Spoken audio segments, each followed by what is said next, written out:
Hello and welcome to Heart-Centered Success. I'm your host, Diane Hayworth, and I am really excited about our show today.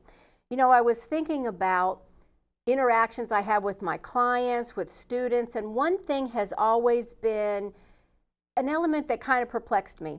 People are always looking outside for their answers. And what I tell them is it always starts with you. And that's the topic we're going to explore today. It starts with you. And I have the perfect guest to help me today. Help me welcome Cordelia Gaffar. Hi, I'm so happy you're here. Hi, Diane. I'm so happy to be here. Thank you. Cordelia is an emotions opener transformational coach. And we actually met, at least 4 years ago, if not 5. It's been a while. We were on the same panel for a friend of ours, Yolanda Johnson, who's actually been on our show. And then we spoke on the steps of the Lincoln Memorial together. We did. So I am thrilled to have her. I follow her on all social media because she just has wonderful tips that help people be proactive in the way that they take care of themselves. So I knew you'd be the perfect person to help me with this. My pleasure. Thank you so much for being here. So let's just get into it. Why do you think that it's really vital that people take care of themselves first? I think mostly because it prevents us from projecting ugliness Wow. and accepting ugliness. Wow. And when did you first have that realization? Do you want the long story or the short story? Well, it's only an hour. Okay. It's only an hour show, so you edit as you need to. You know, I'd love to say that, you know, I just was divinely inspired from the beginning, but the truth is it didn't really hit me until motherhood.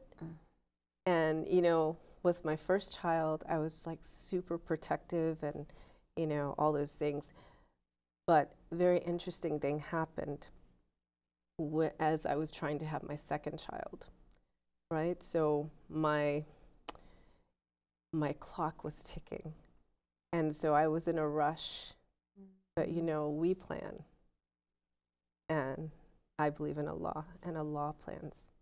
So I had 2 miscarriages in 1 year.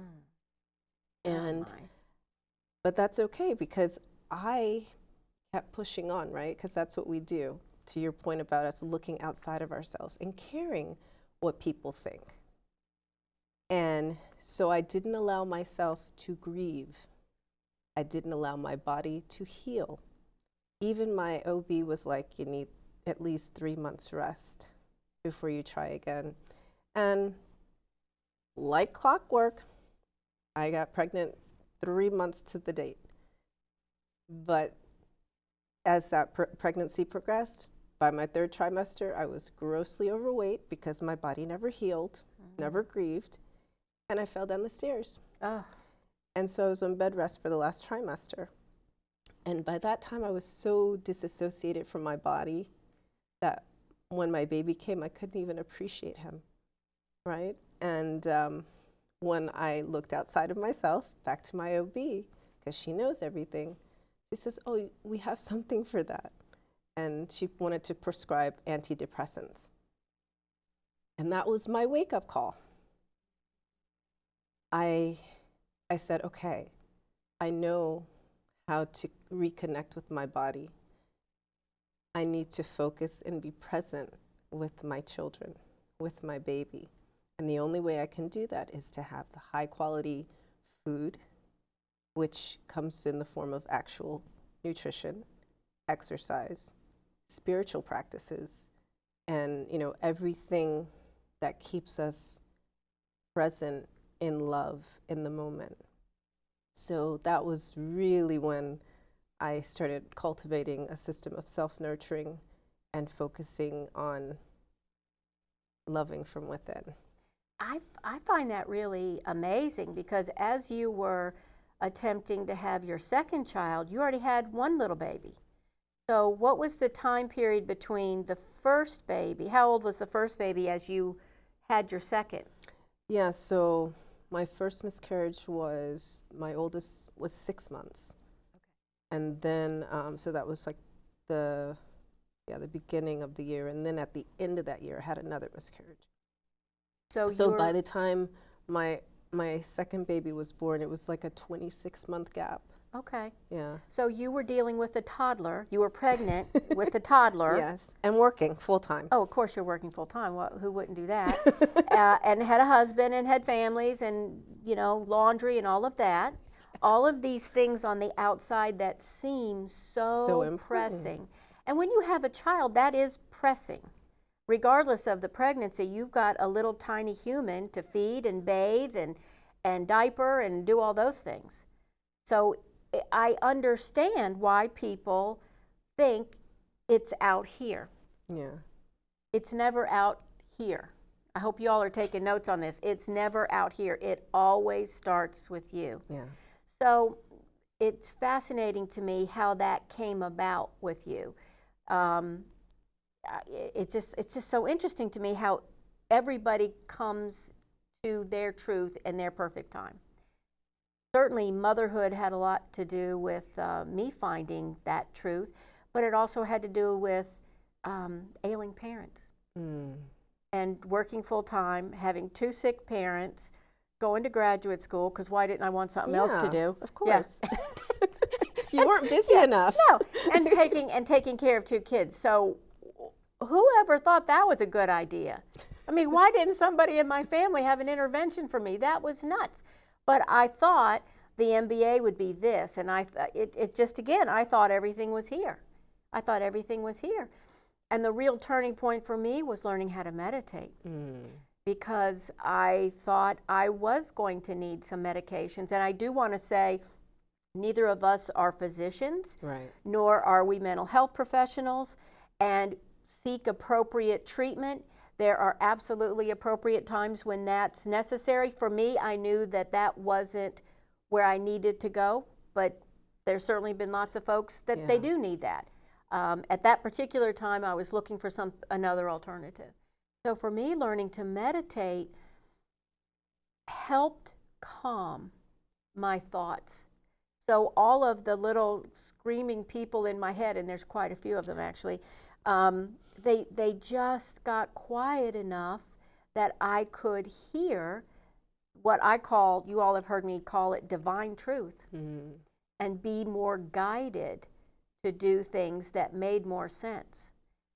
Why do you think, or do you think it's important that people connect to that truth or put themselves first? And to me, it means connecting to that inner divine. I'm not sure the way that how you would language that, but what does that mean to you? Maybe that's a good question. What does that mean to you? I mean, definitely, through the years that's evolved, right? That the beginning of a marriage and, career and all that is one thing, but over the years, it is about the self-compassion, right? And it is about the self-forgiveness, and that's what allows the self-trust. And definitely, I think all 3 encompass a spiritual practice, which is separate from a religious practice, just to be clear, It is for me as well. because that was one of the 4 things that I did. And that is like one of the things that is part of self-care is a spiritual practice. So definitely, yeah. Another thing that I find really fascinating with you specifically is you all see how calm, cool, collected. She is a very successful author. You just got some major awards for your podcast, Yes. as a matter of fact. So she's a busy lady. And how many children do you have? Now I have 6. 6. This is what self-care does. It enables you to show up differently in the world. And that's what I want to ask you about. When you do put yourself first, how do you think that affects us mentally, physically, spiritually, and the way that we are then able to show up in the world? How does that affect us? Yeah, I love this question, actually. I really love this question. I was very excited about this one. Don't you guys love this one? It's a good question. It is a good question. It really is. I know that you provided the questions ahead of time, and I gave a lot of thought to it. But in this moment, what is coming to me is we are spiritual beings having a human experience. And if we don't give that the reverence and the time and space that it needs, then we can't be whole. Oh, I love that. And so the first thing that we have to give presence to every day is that spiritual being, right? Because it's actually bigger than our bodies, and it's what meets people every day when we go out into the world. It's what meets our family before we leave our house. So that part of us has to be whole and centered.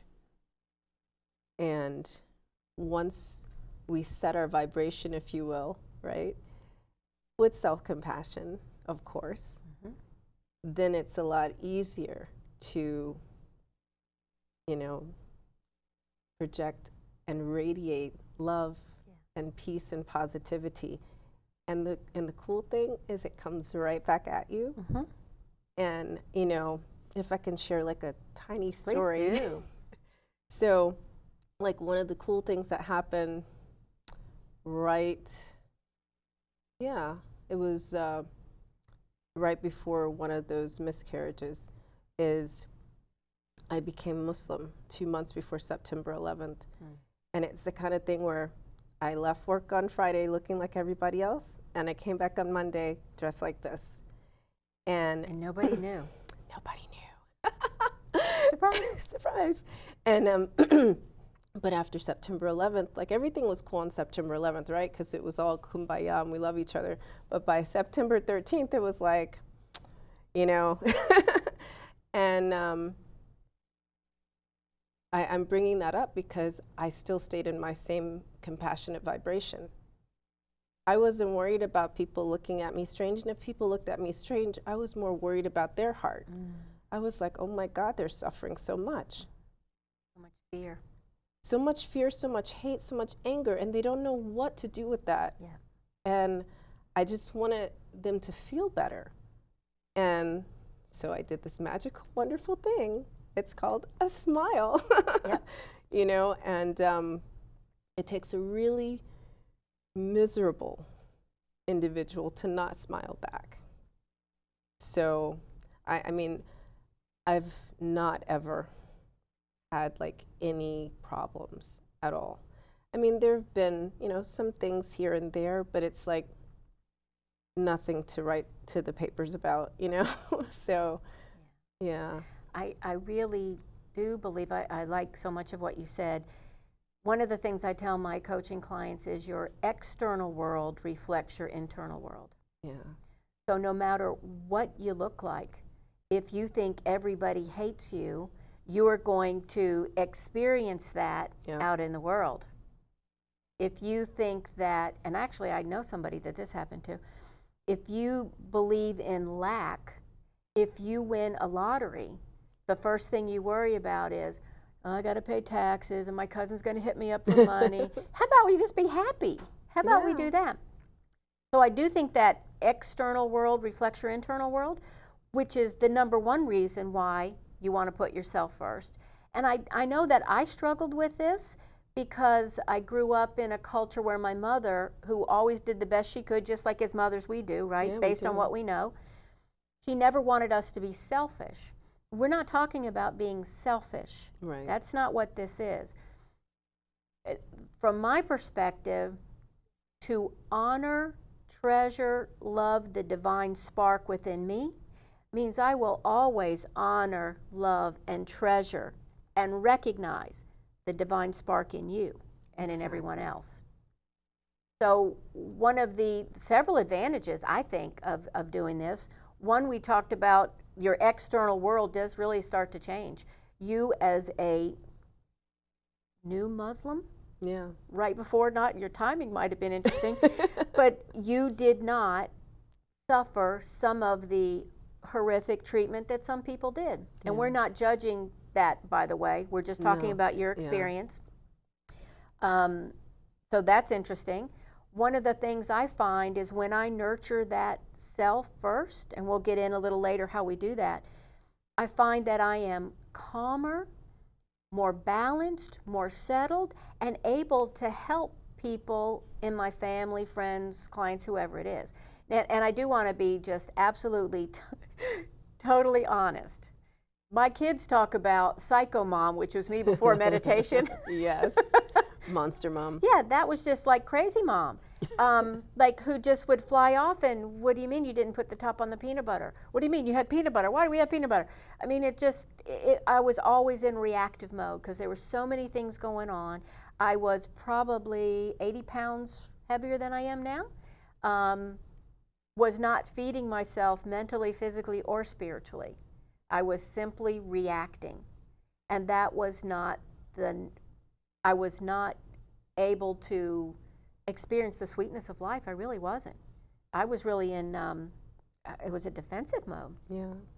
So taking care of yourself not only nourishes yourself, but can help you be in a better position to serve those you are here to serve, whether it's children, parents, clients, the people who listen to your podcast.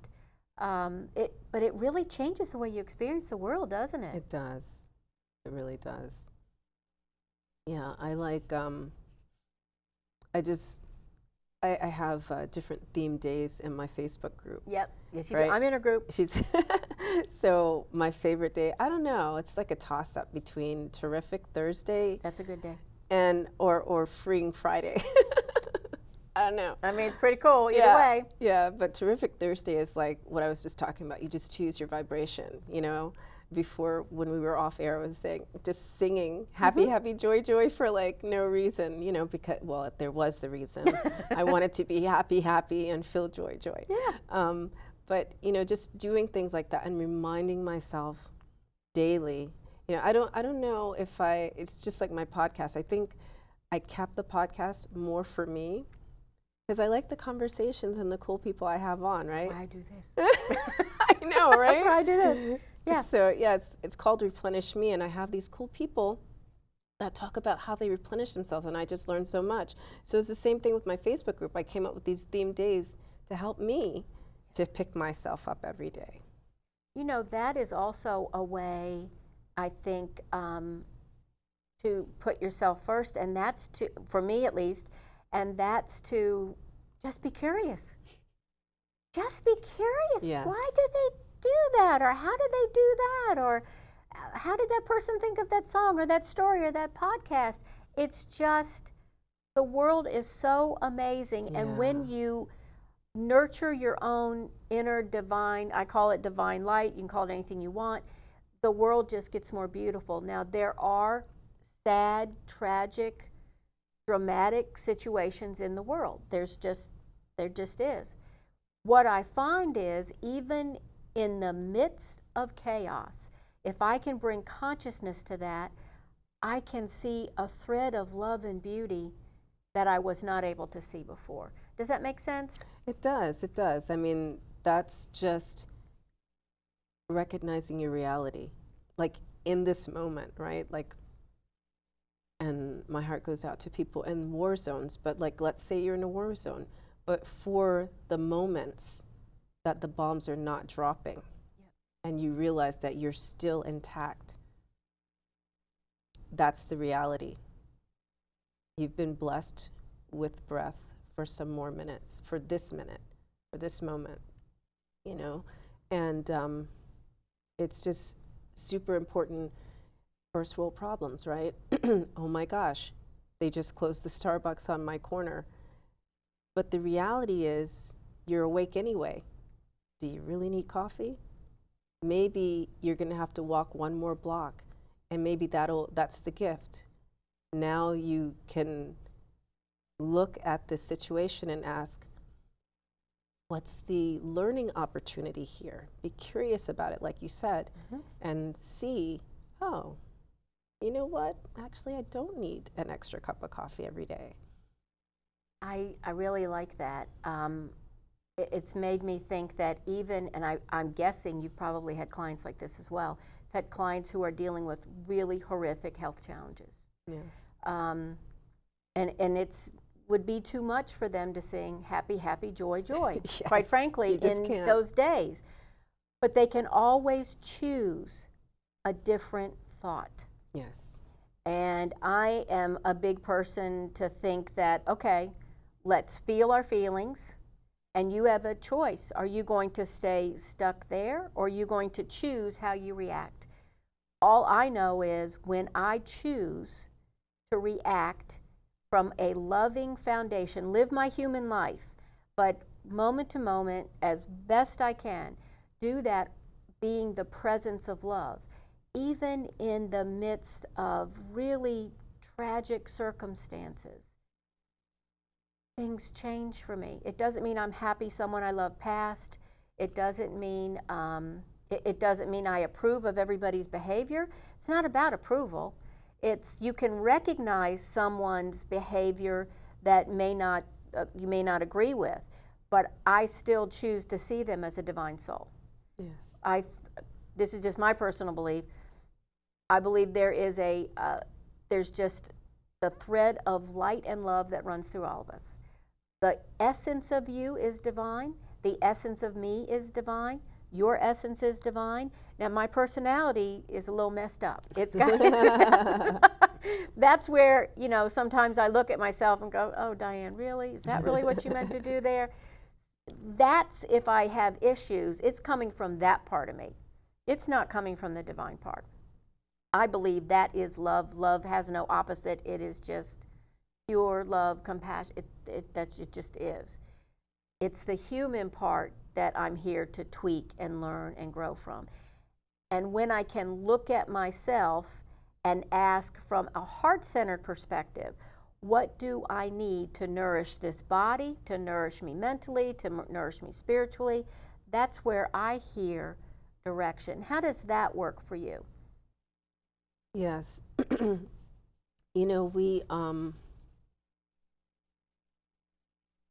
Let me think. So, we're sliding between worlds sometimes without knowing it.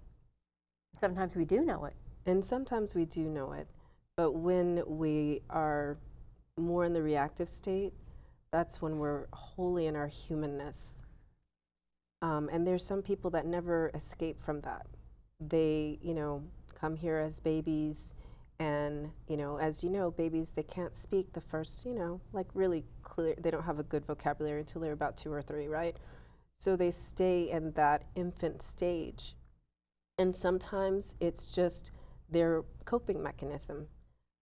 But, for other people that do recognize, oh, you know what? I just want to love. And that's not something that's in my body. And I don't want to be seen as weak. And that doesn't mean that I can't love. So maybe if I love me enough, then other people will love themselves too. And we'll all have a love bubble.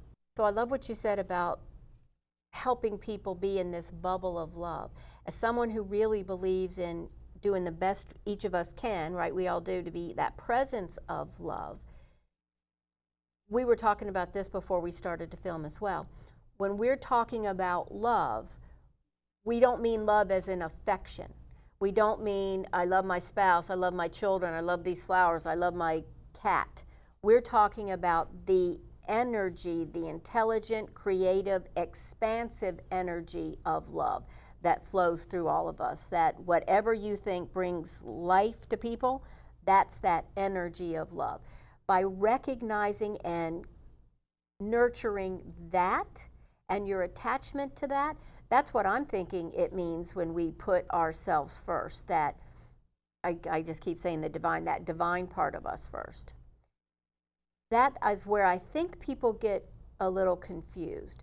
They think loving themselves mean extra massages, and I'm all for an extra massage, by the way. Yes. A facial Me massage. too, yeah, absolutely. I think part of that is revering your physical body, but not to the point where you are only your physical body.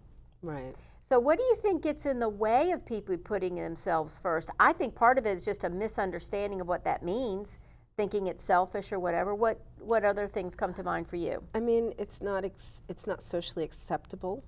Certainly not taught that. Yeah, I wasn't. Yeah, it's not okay to do that. we are supposed to be nurturers, and all women are not innately nurturers, you know. And many men are And nurturers. yes, and it's very difficult to behave as someone that you're not, you know, for men and for women. And just let's talk about massages for a minute here, because massages are a way to kind of connect the spiritual and the physical worlds. Like yoga. Right.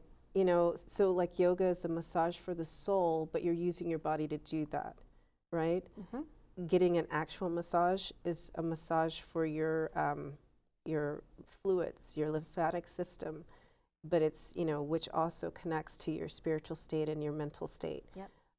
But if you don't do that on a regular basis, that is part of the disconnect. So, I mean, you need to have physical movement. You need to be manipulated, right? And molded on a regular basis. You need to do breathing exercises, not just yoga, but like other types of breathing. And none of these things are we taught, right? Definitely not in the Western society. We're not taught that at all. One of my friends, co-author in my American Leading Ladies book, she is a trained physician, but she studied in India. And she found, you know, she learned all these things about Ayurveda, that when people were hit with like cancer or terminal diseases, and she interviewed them, she was like, so why do you think you have cancer? Because she also worked in a hospital here in the United States, and the people were suffering from depression, woe is me, all that. These people were like, oh, you know, for 20 years I fought with my neighbor, and, you know, like they connected the spiritual harm they did to themselves over the course of their life, which, you know, it made their body eat itself. And that's the that's the connection we don't make. So if we just recognize for a minute that everything you do is connected, everything you say matters. I always talk about sweet talk. So sweet talk is just a vocabulary of words where you're choosing words that honor you. So instead of, you know, you may have been told that you're stupid, you're bad at math, but that's somebody else's projection. You don't have to accept that. So the more you tell yourself, this is a form of self-care actually, by the way, the more you tell yourself, I'm amazing at math. You know what? I can add and I can subtract. And that's what I'm good at. Next thing you know, you'll be able to do the next level of math, you know, and the next level. And it's just choosing, you know, our voice is a vibration also. So this is the most basic level of self-compassion, most basic level of self-care. So some people would call that an affirmation. And that particular one, actually, I did with my son. My son is 4 years younger than my daughter. My daughter excelled in math. So he had a teacher behind her, and it was all, oh, you're so-and-so's. So he had it in his head that he wasn't smart as his sister. Probably because she put that in his head, quite frankly. Yes, it was the teacher and the daughter, and your sister. Yeah, it could have been that. So on the way to school every morning, I would say, who's the smartest kid at, you know, the name of his school? And he'd be like, oh, it's me, Mom. But his grades went up to 2 letters within 6 weeks, and it was all mental, the affirmations, what did he choose to believe, and it's wonderful when we can do that as children, but it's not too late as adults. It's not. It's never too late, and I love the way that you connected our actions with what happens in our body, and again, we're not physicians, but we have observed, we've got our own clients, we know what's happened in our own bodies, and in our families and our children. One thing that I have also realized is when I have been around people who were terminally ill, when they went inside to nurture that, their experience of the last few months were really joyful. Yeah. That sounds incredible, but this just happened with a friend of mine, actually. The grace, the compassion she had for everyone that was going to be left behind was amazing. It was amazing. Loving and acknowledging what was true for her, which was not the cancer that was eating her body. It was the spirit that she really was, enabled her to be the presence of love for her family and friends. It was amazing. You It can was see a light, amazing. yeah. Just amazing. Yeah, it's interesting you bring that up. I'm coming up on the 22nd year anniversary of my mom's death. And it's so beautiful the way she left, you know. Ah. She was actually sick most of my life. And when she passed, like 36 hours before, she told me and my sister, she says, okay, it's my time. You. Yeah, she was completely connected. And she was like, it's my time. My work is done here, but I need you guys to make sure that you're looking out for each other, you're loving each other, and that you remember, you know. And so I was like, are you really leaving? And she just gave me like this smile, and there was like just this light coming from her. And she was like, you're going to be okay, Cordelia. You're fine. And then she gave us like this wonderful, wonderful hug and kiss, snuggling up, you know. And then that's the last time. And the next time I saw her, it's like there was this rainstorm. I couldn't get to the hospital fast. I literally walked in the room when they had, like, the breath had left her body. And that was the way it was supposed to be, you know? And, you know, so I'm just sharing that because, to your point, it was just beautiful the way she already knew, right? Her leaving was a blessing for us. And she left us like in a love bubble, you know? Isn't that's really one of the major messages of today. I'm just really touched with you sharing that. Obviously, you loved and adored your mother. You didn't want to lose the physical part of your mom. But here, 22 years later, while I absolutely can feel the sadness, I also feel the love, the respect, I can't even think of the word. It's like a settlement with it. It's like groundedness. Yeah, you get it. It's like, okay, I get this. That is a gift. Yeah. That is a gift your mother gave you. And to your credit, you had to be pretty young. You accepted it as that. Yeah. That's the kind of gifts that you give others, you're able to give others when you are grounded and you understand that it starts with you. Yeah. The responsibility for your life starts with you. It's not your representative in Congress, it's not your husband, it's not your boss, it's not the neighbor that plays the bongos at 10 p.m. or whatever it is they do, it's not the neighbor's dog. It's not even the cancer. Your experience is really within you. It's within you. So what do you think gets in people's way? We talked about just not culturally not being trained that way. I think fear also. Yeah, I think one of my clients, she is a love bug, right? So I love the love bugs. Yeah. I love the love bugs. She like gives at work. She's a nurse on top of it. Okay. There we go. She gives at work. She gives to her church community. And that wasn't enough. So she created a nonprofit. No, because she had what, 36 minutes a day maybe? Yeah, you know. And so it's the right thing for her to do as a Christian woman. And that's the right thing. The right thing. It's socially acceptable. And when she came to me, she was like, Cordelia, I see that you're talking about replenish me. and I need to know what that feels like, because I don't think I have anything left. And I can't go to anybody near me, right? Because like most of my clients don't live near me. Right. And because if they found out, right?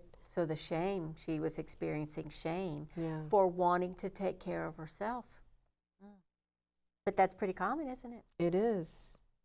And she was sleeping with her fist clutched. Bless her. And, you know, she's just like, she doesn't sleep with her fist clutched anymore. She doesn't have headaches. She can sleep. She's getting good restorative Yes. sleep, as opposed to, Yes. is it time to get up yet? Yeah. Yeah. Not good. So, but yeah, shame. Shame is another one. I just had this mental image when you were talking about her. And if you watch this show, you know this happens to me. I just thought of a beach ball, the kind that you blow up. So what is a beach ball here to do? To just roll around the beach, be tossed around. But when it's deflated, it can't do what it's here to do. Yeah. And that's us. Like your us. client. Yeah. She was, I mean, I could almost see her in my mind's eye deflate. Yeah. So she had all these wonderful callings that she couldn't fulfill. Yeah. At least not the way that she wanted to. The way she wants to show up in the world. Yeah. Yeah. Wow. So shame, because I'm not Superwoman. I had to tell a client the other day, take off your cape. I said, boo, take off your cape. Yeah. It's like, and it took her a second. She's like, well, I'm like, no, this is not working for you. Take off your cape. You can't fly and save other people if you can't take care of yourself. This machine does require to be replenished. Yeah. It does. You need to sleep, you need to eat right, you need to move it so that you can do what you're here to do in the world. So shame gets in the way, not being in our culture in the West. Yeah. Fear is what came to me getting in the way, because probably because of what we talked about. They don't really know what to do.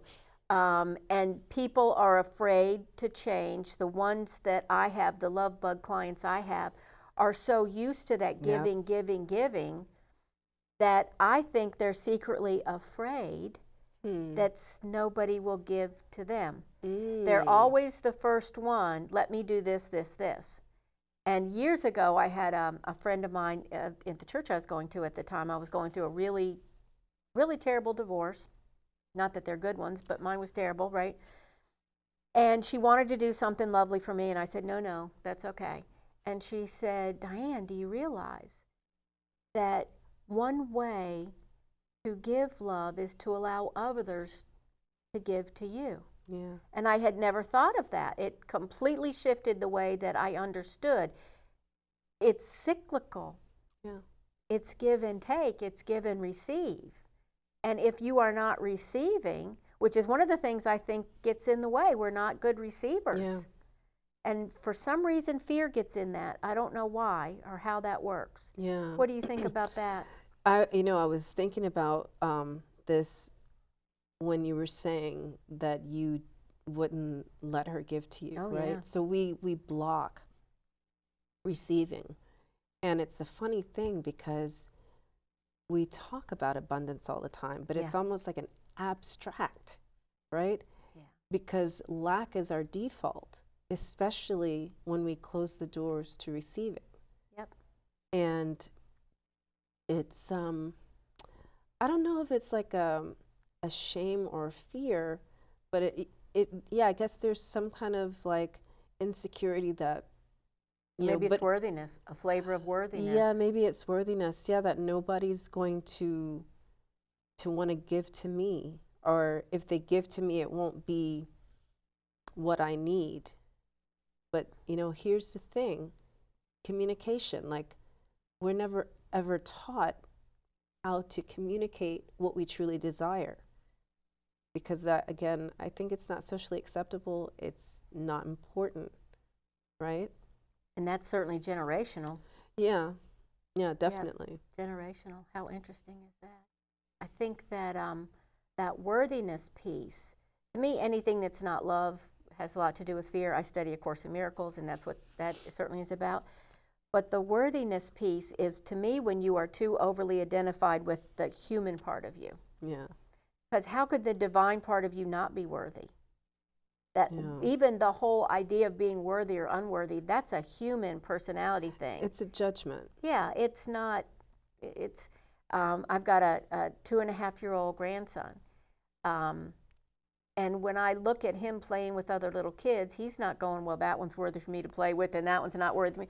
No, it's just, let's go have a good time. Yeah, exactly. There's no judgment. There is just a flow, a give and take, an energy of joy is what that is. And I think that as we get further away from childhood, and maybe we're conditioned through tragedy or family drama, whatever it is, that we forget that. I was having lunch with a lady the other day in her 80s. In her 80s. Wow. And she was saying, well, when I was a child, and I thought, well, that's been a while. Yeah. That's been a while. Do we want to be tethered to those kinds of experiences? Not that there aren't experiences that we need to heal from. Right. Absolutely. Absolutely. But it's just interesting to me. I've tried to be really careful to remember what my humanness experienced and how that's different than what my inner self is. And when we're talking about it starts with you, that's the part we're talking about. Yeah, I mean, our child, the child within, right? It's like, I don't know, me watching my kids grow up, I see them come into their bodies. They're full on in their spirit world, I'm telling you, until about, actually it depends. I always thought it was 5 because that's when they get a little feisty and they start, you know. When their brainwaves change too, Right. they get out of the theta brain between 5 and 6 actually. But some of mine, it's been a little bit later, like 7. And, you know, and even when they come into their bodies, you know, they choose, that's what I was saying, their state. They're like, you know, when I was a kid. No. I always think that's rich. I'm like, okay, you're 9. And they're 6. Yeah. Or they're 9, whatever they are. I'm like, when I was a kid, you know, things were so much easier. Now I have to think, is this going to be good for my sister? What will mommy think? And, you know, can I get it done before dad comes home? Yeah, there we go. That's a big one. Right. So it's like, wow, categorizing, judging. The whole evaluation Yeah. thing. And to watch that and then work with adults who may or may not have had the opportunity to watch themselves when they were little kids, you know, and they're just like, you know, I don't know why I really care what Susie thinks at work because she reports to me, but I'm always worried that. It's like, so is it Susie that you're worried thinks that? Or is there somebody else in your head? And who is that? Fascinating. In addition to the things that we just mentioned, I know that we had talked before about guilt getting in people's way. As women, and not just specifically women, but many women I know have PhDs in guilt. Like, seriously, multiple PhDs in guilt. How do people overcome that? For example, not you, but someone like you that has a beautiful, active family could think, well, I don't have time for me. Or I feel guilty because I'm taking a meditation break, or I'm going to take a walk, or going to film with my friend Diane, or whatever, when I have things to do at home. How do they deal with the guilt specifically? Because that to me is a different flavor that cuts a little deeper sometimes. At least I've seen that in my clients. What about you? Well, I just say self-forgiveness is just as good as forgiving other people. And in fact, it's easier to forgive other people if you can forgive yourself first, right? So instead of, you know, I really need to stay home and cook this pot roast, you know, it's just like, well, you know, it's the weekend and I have like 3 or 4 people in my house that know how to cook. So might even have, you know, somebody who can deliver, who knows? Who knows? And that, like, you know, I've been blessed to afford to have someone to deliver food, you know. So I'm gonna take this afternoon, and this is what's happening, and it's okay. I don't. I make my kids very aware, you know, that, and I think it matters from when you're a little kid, you know. Modeling. Yes. What they see modeled. Yeah. So it's just like, you know what? You need to go and decompress, whatever that looks like for you, and. You know, my kids are really artsy. So I'll say, you know, go and make a mosaic, or, you know, do an arts and craft, or, you know, Paint it out. paint it out. Man, if you see Paint the it paintings, out. they're amazing. Aw. So, you know, it's good to get into that practice. And as an adult, you know, it's just like, I'm going to forgive myself for all the times that I didn't take time for myself. That's the self-forgiveness. It's not, I'm going to forgive myself because I need to go and hang out with Diane. Right. I'm going to forgive myself because, boy, I had such a good time hanging out with Diane. I need to do this more often. It's okay, Cordelia. Don't ever do that to yourself again. You know, we're going to make a date every week to make sure that I have that time carved out. And just like you make a date for everything else, you make doctor's appointments, dentist appointments, you need to make a self-appointment. Well, that is a way to renew. That's Yeah. your thing. It's a way to renew. I think when it comes to guilt, any of these major emotions, I think that biologically there are triggers in your brain. This didn't happen, so I know to feel guilty. That's my go-to. And that takes a little bit of reprogramming. I know that a lot of people, it might take a little bit to understand that guilt is a choice. Guilt's a choice. Nobody, just tell me, I'll tell you right now, your husband cannot make you feel guilty.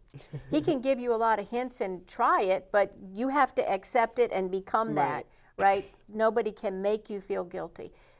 It's you. You're the one that does that. And I think there are ways to reprogram, replenish, make yourself first, and that's what we're going to talk about now. And what we said before, meditation to me is the number one. That silence, to me, there is such strength in silence, and we live in such a noisy world. Yes. Rather, it's taking a walk in nature, which I love for people to do that. Yes. Now, you live out in nature, right? Yes. Me too. And one thing I love is you walk outside. I never once heard a tree say, "Ooh, Diane, you're getting a little big in those pants." Never happened. No, it doesn't A happen. squirrel doesn't say, "Not having a good hair day, Diane." Nope. It's not the way it works. You are just totally feel accepted in nature. And a part of it is because biologically what's happening with the plants and the earth and the kind of air you're breathing in those kind of environments, which is fantastic, the light, all of that.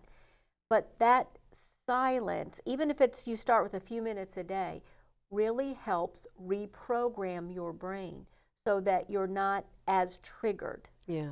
What do you think about that, or what other kinds of things do you like for people to use to start taking care of themselves? You know, Especially if they're real new at this. You know, I have them do a release. So basically just write down, you know, with pencil or whatever. And Like then, a journal? No, not a journal. You're going to write it and dump it, brain dump it, Oh, good. and then rip it all up. Because once you really release it, that's like, these are all the things that don't serve me. No, I love that. Yeah. I love that. You know, there's a Post-it notes are about this size, right? Like a 2x3 Post-it note. So I have my clients get a Post-it note, start at the top, and just like you said, whatever. I can't believe he did that. Oh, he is such a, you know, what else, blah, blah, blah. And when you get to the end of the paper, you write on top of the writing so that you can't reread it. That's right. That's when you get all mad all over again. Yeah. And then I happen to like the burn and flush method. I like Look, I'm not going to be responsible for that. I don't say that. bury it, but Yeah, I know. let it go to the Yeah. ethers. Yes. Let it go to the ethers. That's So right. release. Yeah, release it, get rid of it. And then the next thing is be still. That's your silence. Because yeah. in the stillness, right, you get to listen to you. And that real part of you. Yes. Not the monkey mind. Yeah, because you just dumped all that out. And in that moment of silence, that's when you're looking for inside, what is it that I truly, truly desire? Coming from the heart space. Yeah, just coming from the heart space. And if it doesn't come, yes, go for a hike. That's what I did for my birthday. I just completely disconnected. And when I came back, that's when I got the complete download for the Replenish Me program. I was like, this is what will replenish people. That's an important part. You see how she connected the dots there? She got rid of what was in the way. So think of it this way. If you're trying to go from wherever you're seated to your front door and there's 3 pieces of furniture, you can't get out to freedom. Nope.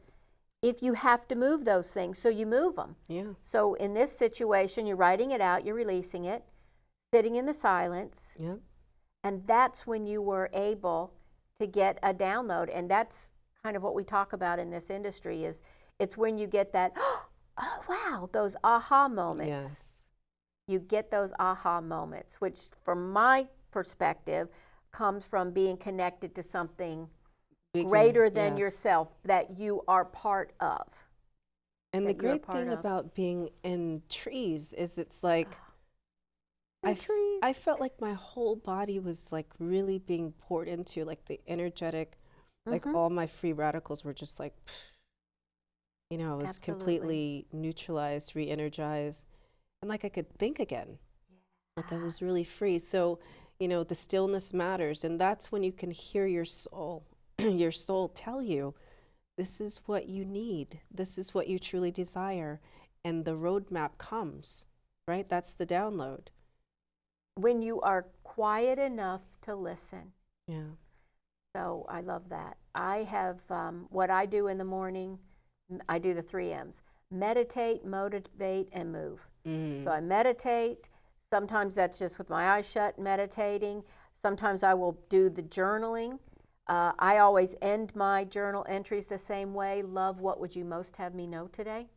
And I get direction that way. Motivate, I love to do my lesson from the Course in Miracles, and then I also have inspirational reading. And you're right, you have to move. Yeah.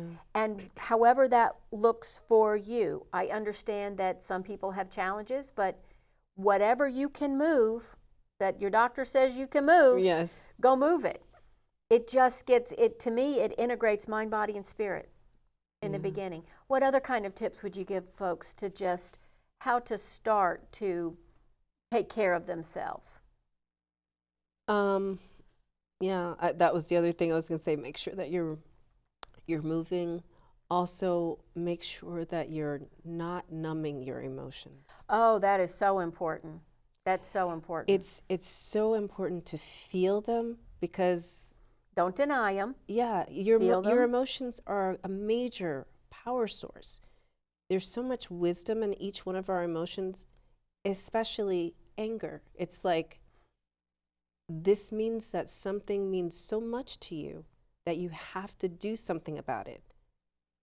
When you're connected with your spirit, though, the something that you do will be a positive outcome. Right. It won't be a negative outcome. Be a healthy response. Expression. This is why, people protest, right? They're not angry. They have peaceful protest because people care about something. That's why at the beginning, self-compassion, you have the self-compassion. So when you get angry, it's like, oh, I'm angry. I'm not an angry type of person. So what's happening right now that I need to pay attention to, that I need to, serve the world in this way? And then... so you're using your body as a barometer. Yeah. Yeah. And understanding, in Islam, we say if you're angry and you're standing up, sit down. If you sit down and you're still angry, lay down. And once you're settled, right, in your body, that's when the wisdom comes up.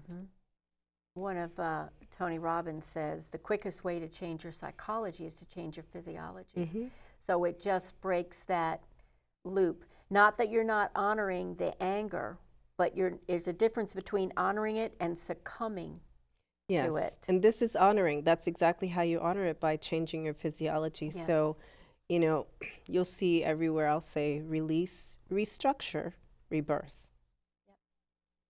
And be able to use what's happening, and from that inner place, if you are practicing that sort of replenishing and nurturing yourself, what you need to do what you're here to do in the world becomes so much clearer. And I know there's a lot of people watching that may say, well, I don't know what I'm supposed to do here. You will. Yeah. You will. From my perspective, you're here to be loved. You have a different flavor. We have different flavors. Yes. But we're here to shine the light of love. And to be fair, love in English is just one word, but in most languages, there's at least 9, levels of love, so it's very clear. But you can feel the difference in your body no matter what language you speak. Because that love is its own language. It is. Love's its own language. It is. Cordelia, thank you so much for being here today. Thank you for having so me. much. I know people are going to want to know how to find out more about you and what you do, and where should they go? CordeliaGaffar.com. I make it pretty easy. She's really smart about stuff like that, actually. So that will be in our credits. You can always reach me at DianeHayworth.com, because I know how to do that too. Read about beloveprinciples.org. That's on there. And as always, I want to give my deep felt thanks, gratitude, and love to our producer, Tremaine Johnson, Love Unleashed Productions. Nothing happens around here without him. What I hope you got today was some specific tips and techniques on how and why you need to start with you. You want to change your life? Start with you. You're here to do some important work. You're here to be a beacon of love and light for yourself, your family, your friends, your community. It starts with you. Your experience of the world will be better. You will be of higher use, and you're just going to have more fun. And why not? I know. Just have more fun. My name is Diane Hayworth. Thank you so much for watching this episode of Heart-Centered Success, and I'll see you next time.